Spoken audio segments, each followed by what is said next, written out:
Bismillahirrahmanirrahim. Assalamualaikum warahmatullahi wabarakatuh. Perkenalkan, nama saya Alvin Hidayat. Jadi di video kali ini saya akan menjelaskan mengenai hasil dari proposal yang berjudul Makna Tanjak Khas Bengkalis Provinsi Riau. Bab 1, pendahuluan, latar belakang.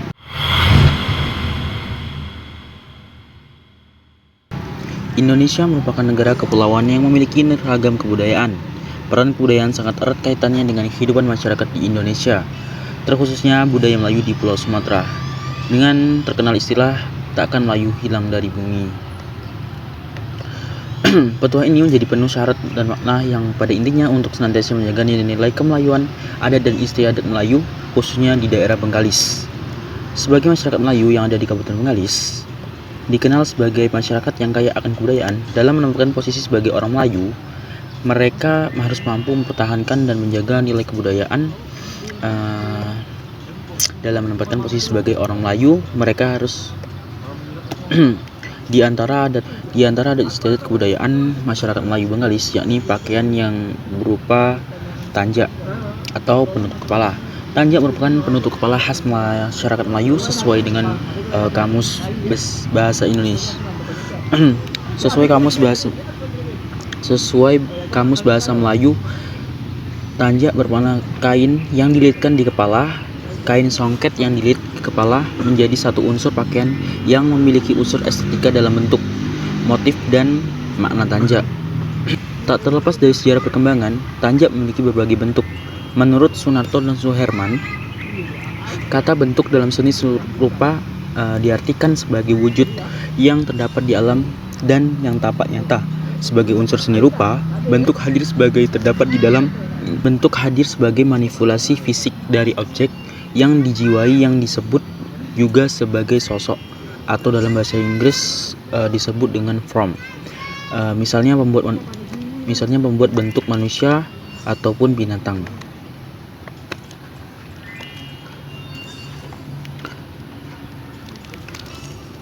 Kemudian dari selain bentuk, ada unsur lain yang mendukung penciptaan tanjak, yaitu motif yang terbagi menjadi beberapa macam dan sangat penting keberadaannya karena motif tersebut sangat berperan dalam sebuah karya seni sebagai hiasan pada sebuah karya yang memiliki nilai keindahan seperti yang disampaikan.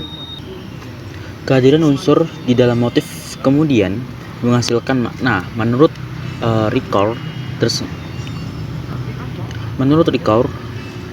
dalam Such menjelaskan bahwa setiap teks maupun objek merupakan simbol dan simbol penuh dengan makna yang tersembunyi. Manusia berbicara, berbuat sesuatu dan membangun sesuatu merupakan usaha berbentuk makna. Dan selanjutnya menurut Couto mengatakan bahwa untuk memahami sebuah makna dalam suatu karya dipengaruhi oleh interpretasi seseorang, sehingga makna luas yang sering disebut makna konotasi dapat ditangkap. Makna luas dapat berasal dari pengamat sesuai dengan interpretasinya. Selain itu, makna yang berasal dari lingkungan budaya. Makna dalam sebuah karya terdapat di dalam simbol-simbol. Yang selanjutnya adalah B. Rumusan masalah.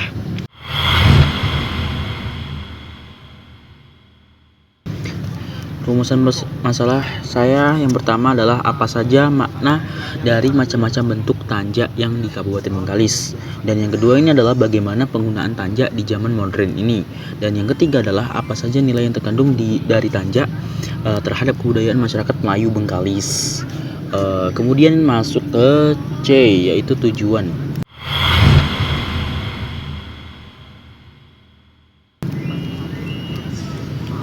Tujuan pertama saya yaitu mengetahui makna dari macam-macam jenis tanjak. Yang kedua adalah mengetahui dan mencari solusi mengenai pemakaian tanjak yang saat ini sudah mulai pudar di kalangan masyarakat muda atau anak muda gitu. Dan yang ketiga adalah agar terciptanya kecintaan terhadap budaya lokal. Dan yang ketiga, yang gede adalah landasan teori.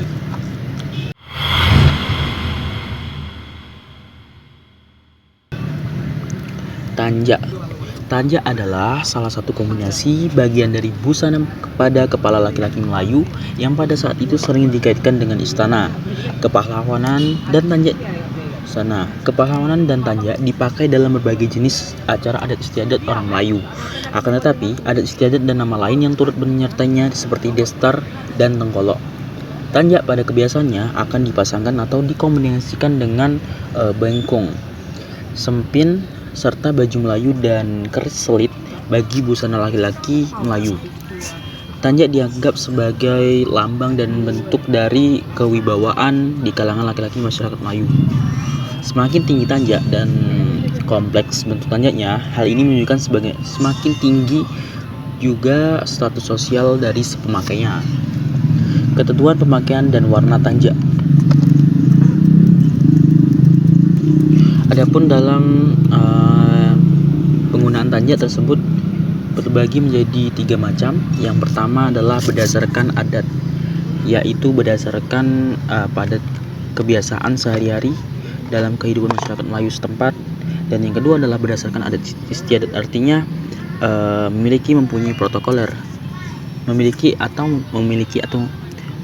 mempunyai protokoler yang lebih mengarah pada suatu ketetapan yang sudah disetujui atau disepakati bersama dengan suatu majelis.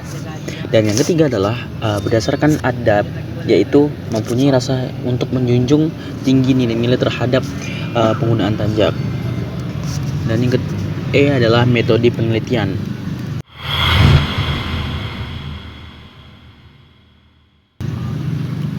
Metode penelitian di sini saya mengambil di bagian desain penelitian. Dalam penelitian ini, penulis menggunakan metode penelitian deskriptif kualitatif. Metode penelitian kualitatif adalah suatu riset yang bermakna untuk memahami fenomena yang dialami oleh objek penelitian, misalnya perilaku, persepsi, motivasi, tindakan, dan lain-lain. Secara holistik dan dengan cara deskripsi dalam bentuk kata-kata dalam bahasa pada suatu konteks khusus yang alamiah dan dengan memanfaatkan berbagai metode alamiah. Dan yang selanjutnya adalah lokasi penelitian. Saya melakukan penelitian ini di wilayah Kabupaten Bengkalis, Provinsi Riau.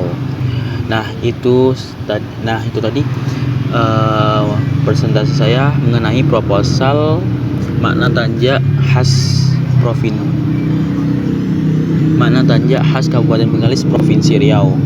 Baik, saya akhiri. Wassalamualaikum warahmatullahi wabarakatuh.